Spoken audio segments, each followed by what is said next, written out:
Specific plans were put in place to protect the quality of life in neighborhoods and communities. The city has consistently violated its own specific plans by allowing staff in the city planning department to exercise discretionary actions for various development projects. What happens next is that homeowner groups have to sue the city to have the provisions of the specific plans enforced. So the first part of the question is this: as city attorney, what steps will you take to ensure that specific plans are upheld?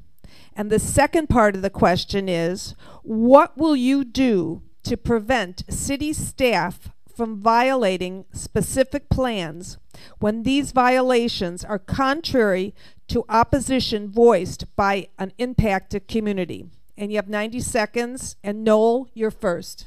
Goody. This is my bailiwick. I filed a lawsuit to challenge the SB 1818 implementation ordinance. That's I don't want to, because I only have 90 seconds. We don't have a long explanation, but I assume that the people here are familiar with the SB 1818 law, the density bonus law. Bottom line is, with regard to what the city attorney can do, number one, I'll give you a specific example that I think will answer Marcia's question. There was a project on Louise Street where they basically put right next to single-family residence a 45-foot block.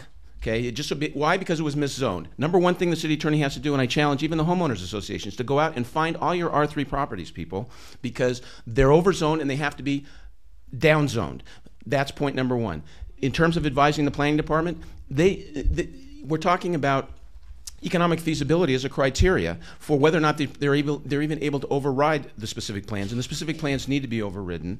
They need to be enforced. And the reason why they're allowed to be overridden is because city attorney has been silent in advising the planning department to come up with a protocol on what is economically feasible. That is the way, one way you can attack this, and two, the specific protocol with regard to findings that need to be made, legal findings, in order to enforce the decisions to stop these things, because then the developers take them to court. You have to back what the city does. The way you do that is you have a protocol where the planning department comes up with the specific findings, and you mandate that those findings be made, and that the people, again, get a seat at the table, come in, present the facts so that there's an adequate record made, not just on behalf of the developer, but really, most importantly, on behalf of the people themselves.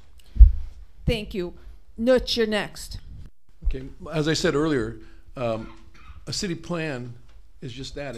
It's basically, if you will, a window so that everyone can see what's going on in the city. The residents, the developers, the politicians.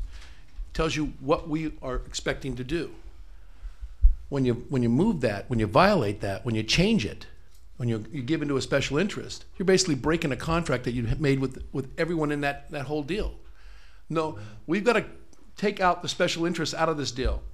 Every party has to have some certainty when they go in. The residents have to have certainty that this is what we've approved. We're not going to let a 40-story building next to in a residential area so that the sun is blocked out. Or we're not going to allow a digitized billboard because some special interest has made a deal with a politician. The plan, once it's put in place, needs to be followed, and there needs to be articulable reasons why it should be varied from. That's why we put in place CEQA. If something affects density, as I said before, if something affects traffic, if something affects schools, if something affects the allocation of resources, it should be studied under CEQA. And the citizens should have their input. And we should follow the plan unless there's some very good reason why the plan should not be followed. Otherwise, we've breached a contract with the public and we've given in to special interests. That's got to stop. The for sale sign has to come down.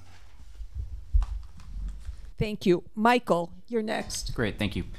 You know, the specific plans, I know everyone worked hard to put those into place, and it's absolutely essential that the city attorney's office stand at the front lines to make sure that those specific plans are followed, and that the letter of those specific plans is followed.